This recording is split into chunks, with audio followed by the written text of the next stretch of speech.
I thought I could test love with lies, but in the end I almost lost the only heart that was true. This is what the millionaire assumed as his world of wealth, betrayal, and unexpected love unfolded before him. Before we dive into this story, kindly hit the subscribe button and comment where you're watching from. We want to know how far this story will travel. Because what you're about to hear is a tale filled with heartbreak, deception, and a twist you'll never forget. Now, let's begin.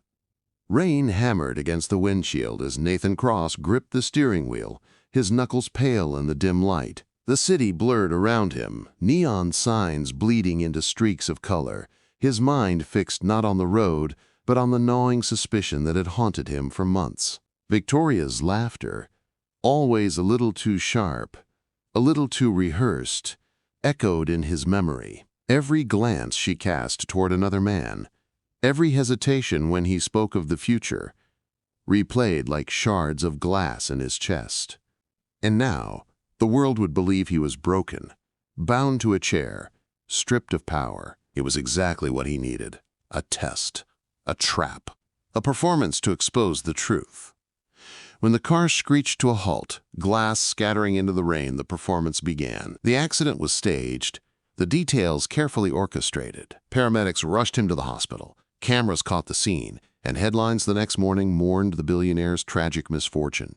Nathan Cross, paralyzed after crash. To the world, he was suddenly a crippled king in a kingdom of wealth.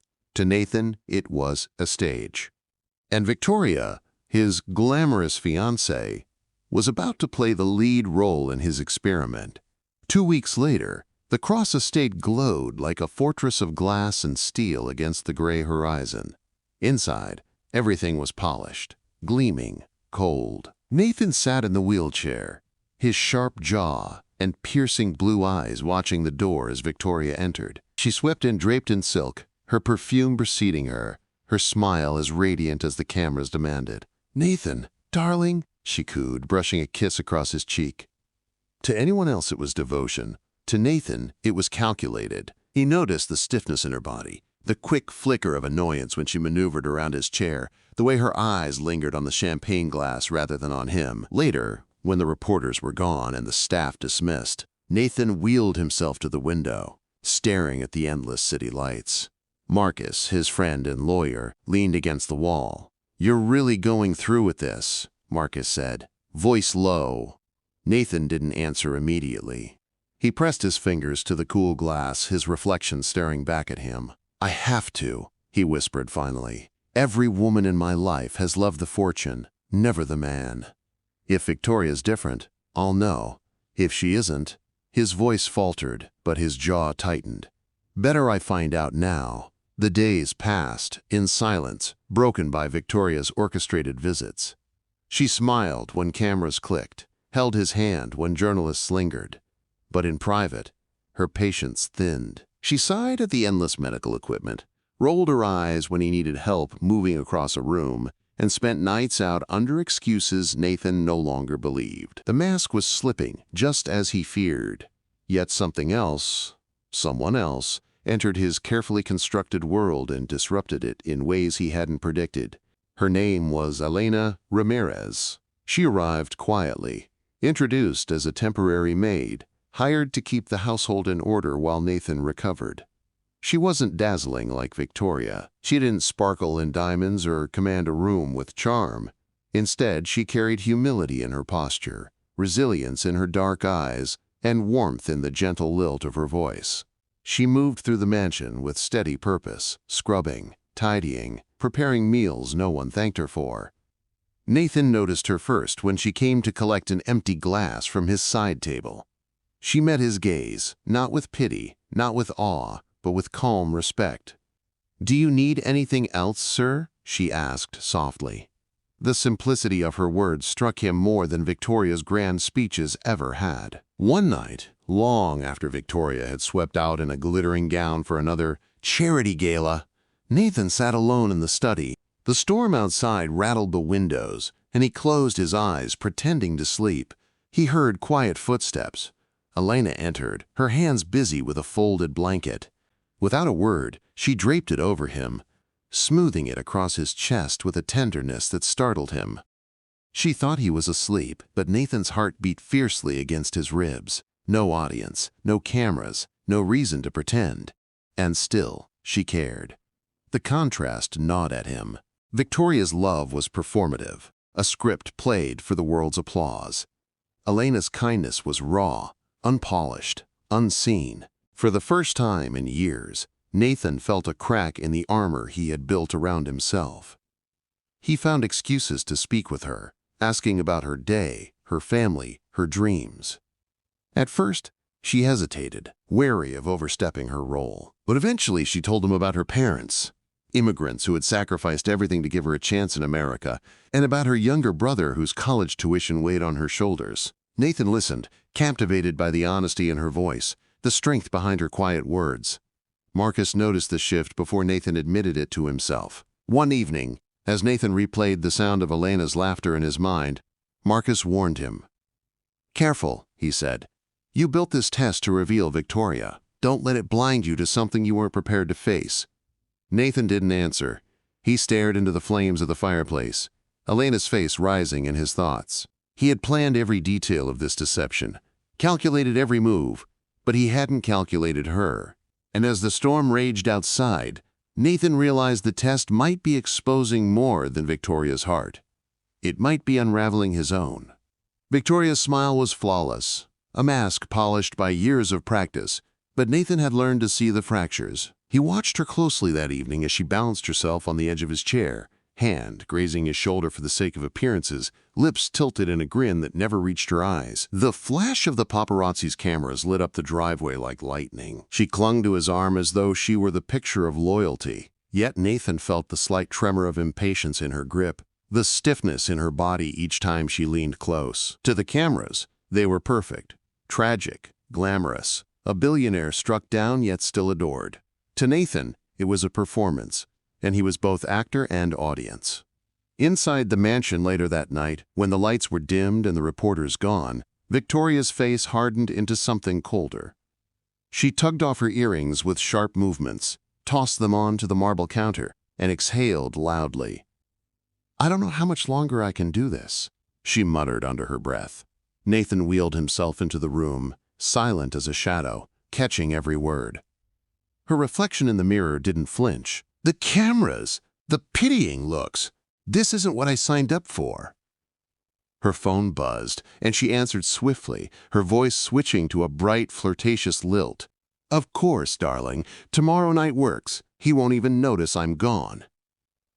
Nathan's chest tightened as he listened. She hadn't even bothered to step outside. The following week brought the charity gala, an event Nathan had insisted on attending. Victoria argued bitterly beforehand, throwing dresses onto the bed with frustration. "Why subject yourself to this spectacle? Everyone will stare." But Nathan's tone had been final. "If you love me, you'll stand by me." Her jaw clenched, but she smiled for the cameras when they arrived. He saw it all, the calculated tilt of her head, the hand placed gently on his arm as they entered the ballroom, the way she whispered sweet nothings for the benefit of those listening nearby. Yet her eyes told another story, detached, restless, resentful. As the evening dragged on, Nathan noticed her hand tighten on the stem of her glass whenever photographers turned away. Her laughter rang hollow. She excused herself often, leaving him stranded among well-wishers who patted his shoulder and spoke in hushed tones about courage and tragedy. From across the room, he caught her standing with a group of wealthy investors, her smile more genuine in those moments than it had been in months. When they returned home that night, Nathan maneuvered his chair into the darkened hallway. He heard her voice again, sharp and cruel through the thin walls. "I can't keep pretending forever. He's become inconvenient, a burden. I deserve more than this." The words carved into him deeper than the lie of his paralysis. He sat in the dark, the weight of betrayal pressing down heavier than the wheelchair beneath him. Elena noticed. She didn't ask questions, didn't pry, but her quiet presence was constant. She moved through the house with a kind of grace that needed no attention, offering him water before he asked, arranging books within his reach, adjusting curtains to soften the harsh morning light. Nathan found himself watching her, not because she demanded it, but because she didn't. She was different. One late afternoon, he broke the silence between them. "You don't say much, do you?" His voice was rougher than he intended. Elena glanced up from the tray she was setting down. "I didn't think you wanted me to."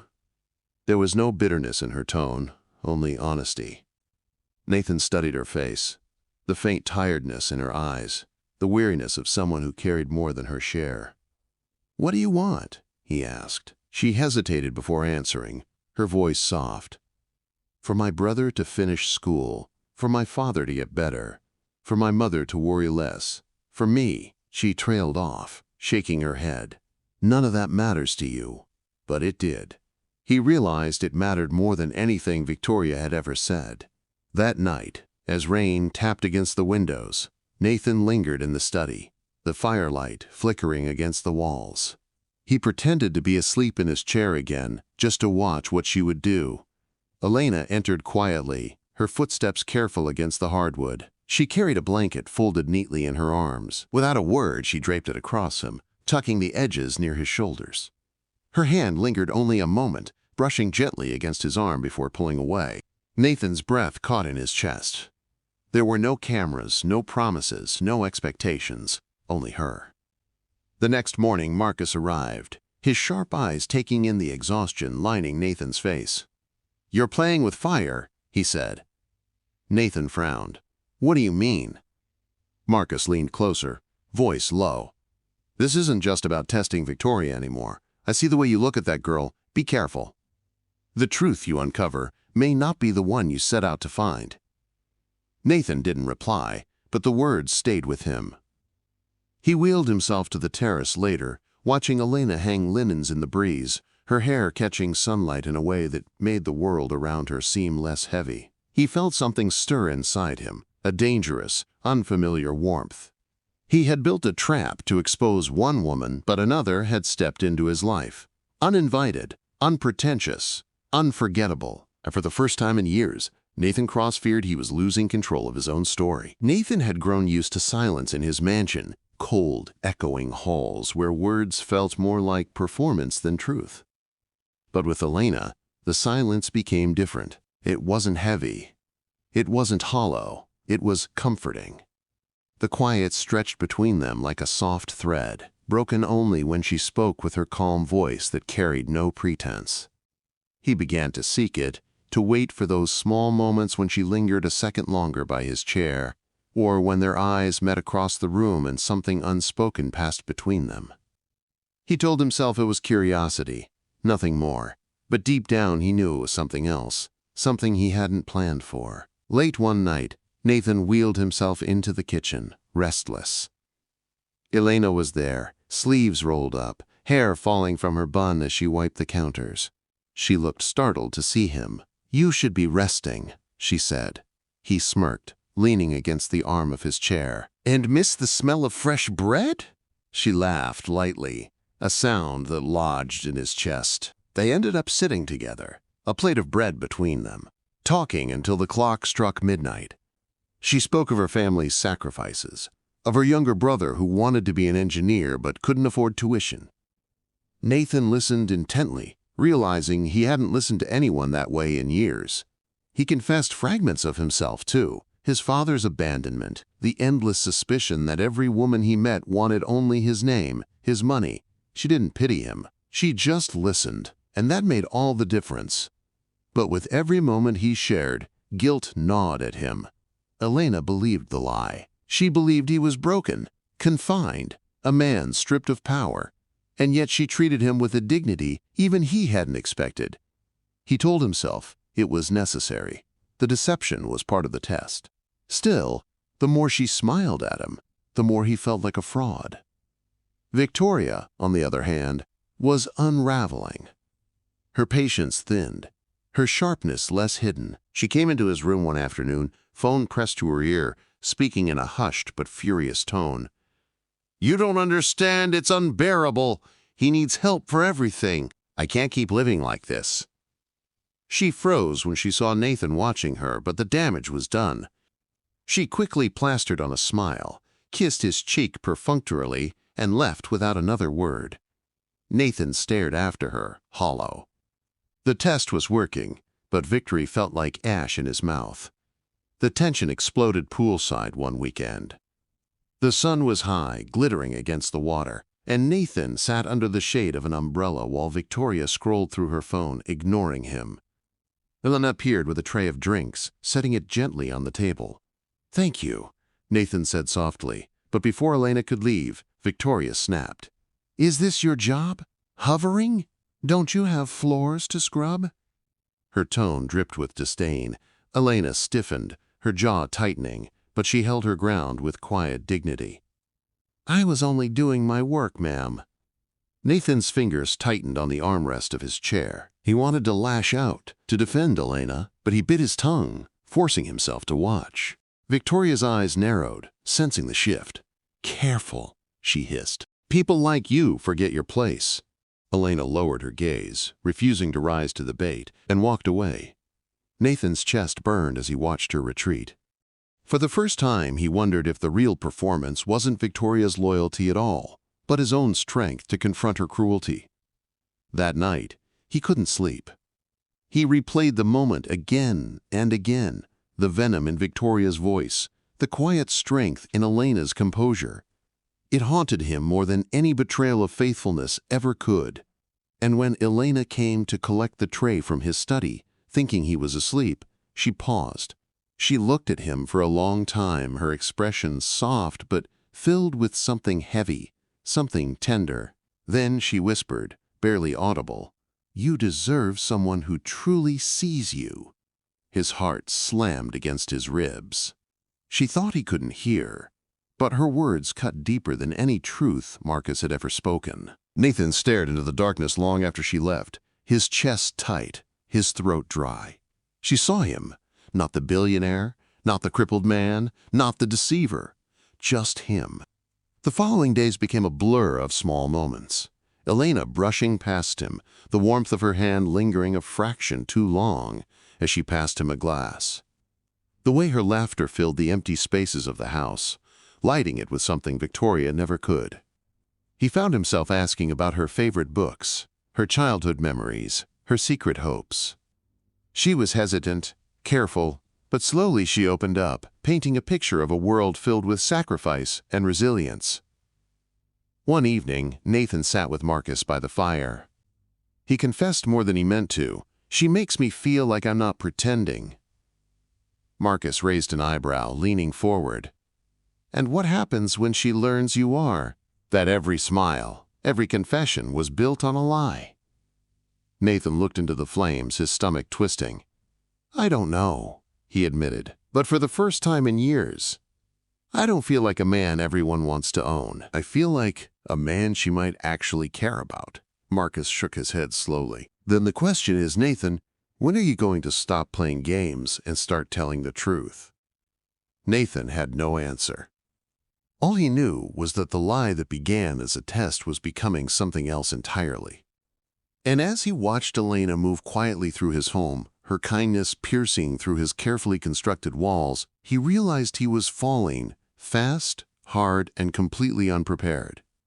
The walls of the Cross estate had never felt so suffocating. Nathan sat alone in his study, the soft hum of the fireplace, unable to drown out the storm in his chest. Marcus's words echoed in his mind, but it wasn't advice he was replaying. It was evidence. Clear, undeniable evidence. Victoria had been meeting another man for weeks, her perfect mask cracking wide open once Marcus dug deep enough. Photographs of her entwined with a rival investor, recordings of whispered promises exchanged in the corners of restaurants, even bank statements suggesting she had already begun planning a life elsewhere. The betrayal stung not because it was unexpected, but because it confirmed everything Nathan had feared all along. She had never loved him, not his soul, not his heart, only the empire his name commanded.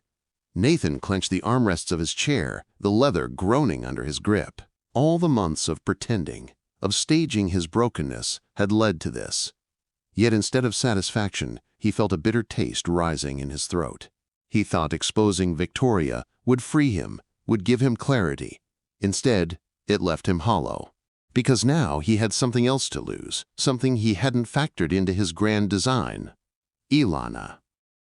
When the dinner was arranged, Nathan prepared every detail, like a general before war. Victoria entered the grand dining hall draped in glittering jewels, her beauty immaculate, her confidence unshaken. She smiled at him with that practiced radiance, kissed his cheek, and settled into her seat as if nothing had fractured. Lena moved quietly in the background, refilling glasses, her presence as grounding as the steady rhythm of his own breath. Marcus sat nearby, his expression unreadable, though his eyes flicked often between Nathan and Victoria with a kind of wary anticipation. The dinner began politely, with candlelight glinting off crystal glasses, soft strains of music weaving through the air. But beneath the elegance, the room was electric with tension. Nathan let Victoria speak, let her laughter dance across the table, let her play the devoted fiancé one more time. And then, when the moment felt right, he pushed the stack of photographs onto the polished wood between them. Victoria's laughter faltered, her hand freezing mid-air. She stared at the images, her own figure, wrapped around another man, her lips pressed to his, her hand clutching his lapel. Her face drained of color, then flushed crimson with rage. "What is this?" she hissed, her voice a low growl. "Truth," Nathan said evenly, his eyes fixed on her. "The truth you've hidden while parading your loyalty." Her hands trembled as she shoved the photos aside. "You had me followed? Spied on?" "I had to know," Nathan said, his voice sharp with control. "And now I do." Her mask shattered completely. She slammed her hand against the table, rattling the silverware. "Do you think I ever wanted this?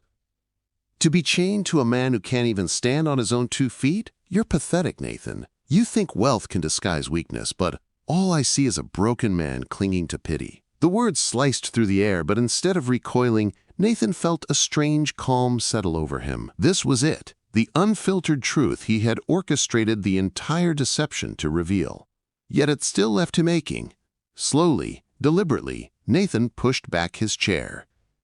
For a moment, silence reigned, broken only by the steady ticking of the antique clock on the wall. Then, with deliberate strength, he placed his hands on the table and stood. The room went deathly still.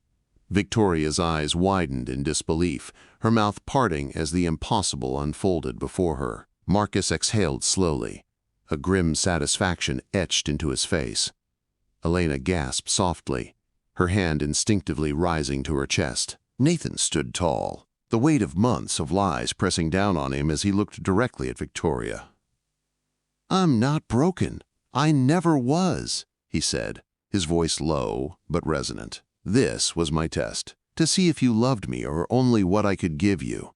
The fury that twisted across Victoria's face was almost grotesque. She rose, her chair scraping against the floor. "You deceived me. You humiliated me like this?" Her voice trembled with rage, but beneath it was panic. She had been exposed, cornered, defeated. "You deceived yourself," Nathan replied coldly. "You loved the wealth, not the man.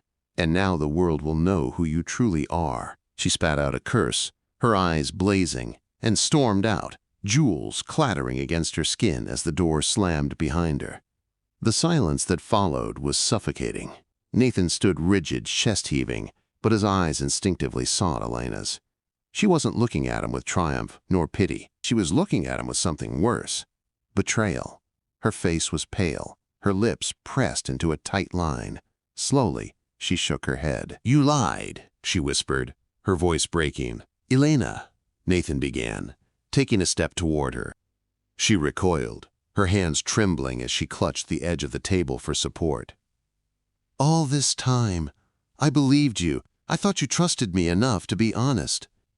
And it was just another game, wasn't it? Another test?" He felt the air rush from his lungs. "I never meant to hurt you. It wasn't about you." "That's the problem," she cut in, tears glistening in her eyes. "You think love can be measured with tricks and lies. You tested her, but you used everyone. You tested me without even saying it. And now I don't know what's real." Her words pierced deeper than Victoria's venom ever could. Nathan reached out, but she stepped back, her eyes filled with hurt. "You tested love," she said softly, her voice trembling, "but in doing so, you destroyed trust. Without trust, what love can survive?" She turned and walked away, her figure retreating into the shadows of the corridor. Nathan's knees nearly buckled as the sound of her footsteps faded, leaving him in a silence so profound it felt like the house itself was grieving. For the first time in his life, Nathan Cross felt powerless, not because of a wheelchair, not because of betrayal, but because the one person who had seen him, truly seen him, now saw only the liar he had chosen to be. Nathan's world had always been measured in empires, skyscrapers with his name etched in glass, deals sealed in boardrooms, fortunes made and multiplied. But now, sitting alone in the cavernous silence of his mansion, none of it mattered. The wealth he once believed could shield him from pain felt useless, meaningless, when the only face he longed to see was gone. Victoria had stormed out, exposed and unmasked, but her betrayal wasn't what haunted him. It was Elena's eyes, filled not with judgment, but with heartbreak, that carved into him.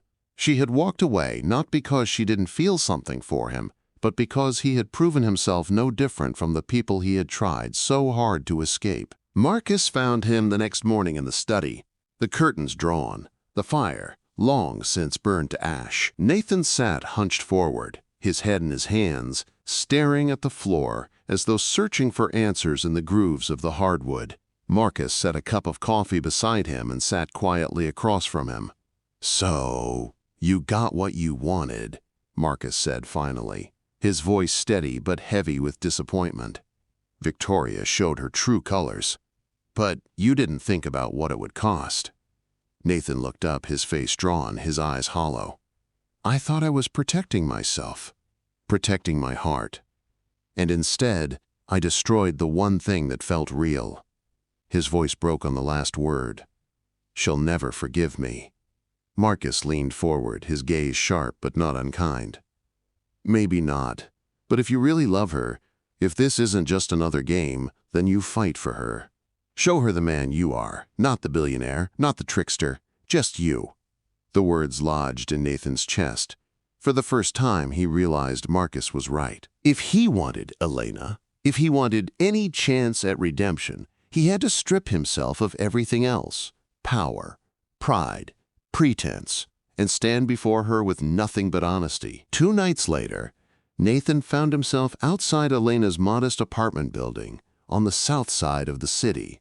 The neighborhood was a world away from the polished glass towers he was accustomed to, faded paint on brick walls, children's laughter echoing in the street, the smell of fried food drifting from open windows.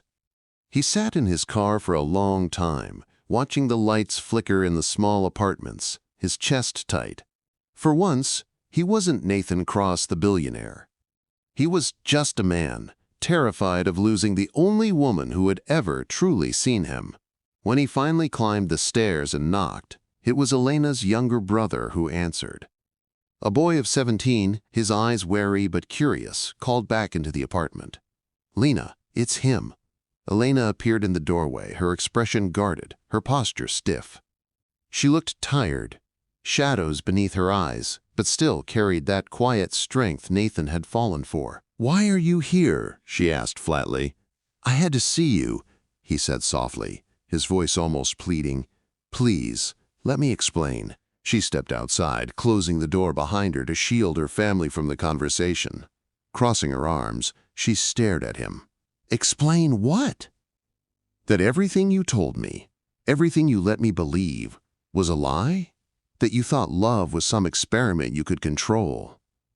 Nathan swallowed hard, his throat dry. "You're right. I lied. I created a deception because I was afraid. Afraid of being used again. Afraid no one would ever want me for me.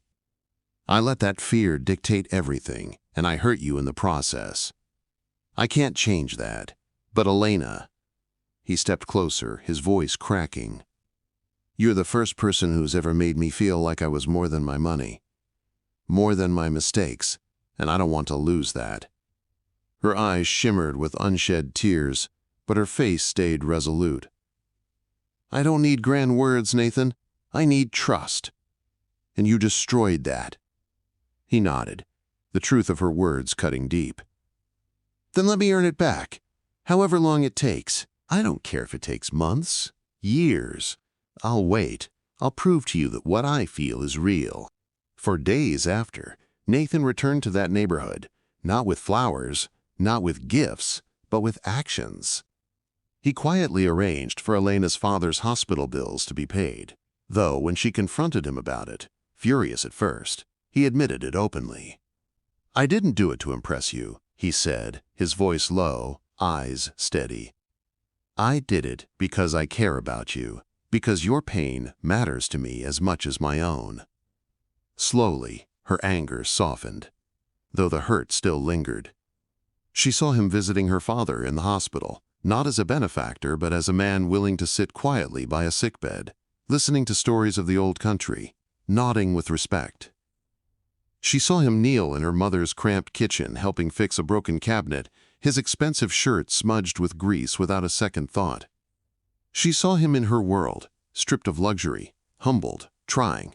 Not perfectly, not effortlessly, but sincerely. One evening, as the sun dipped low and painted the city in gold, Nathan found Elena in the small park where she often took her younger siblings. He sat beside her on the worn wooden bench, his hands clasped nervously in his lap. I don't know how to undo the lies, he said quietly. I don't know how to make you believe me again. All I know is that when I'm with you, I feel like myself. Not the billionaire, not the man in a wheelchair, just Nathan. And if you give me a chance, I'll spend the rest of my life proving that's who I want to be, with you. Elena turned to him, her eyes searching his face. For a long moment, she said nothing. The wind rustled the leaves above them. Children's laughter echoed faintly in the distance, and Nathan's heart pounded like a drum. Finally, her hand brushed his, tentative but real. It's not easy, Nathan, she whispered. It won't be easy. I don't want easy, he said, his voice fierce with conviction. I want real. Tears slipped down her cheeks, and when she leaned into him, resting her head against his shoulder, Nathan felt the weight of months of lies and fear finally lift. For the first time, he wasn't playing a role, wasn't staging a performance. He was simply a man holding the woman who had touched his heart in ways he hadn't believed possible. As the sun sank behind the city skyline, casting long shadows over the park, Nathan and Elena sat together, not as billionaire and maid, not as deceiver and deceived, but as two souls daring to believe that trust, once broken, could be rebuilt, and that love, once found, was worth fighting for. Thank you so much for watching this powerful story to the very end. But here's the twist. Do you think Elena truly forgave Nathan? Or is she only giving him one last chance before walking away forever? Don't miss what happens next. Hit that subscribe button, turn on the notification bell, and join us for more shocking, emotional, and unforgettable stories that will leave you speechless. Drop your thoughts in the comments. We want to know what you would do if you were in Elena's shoes.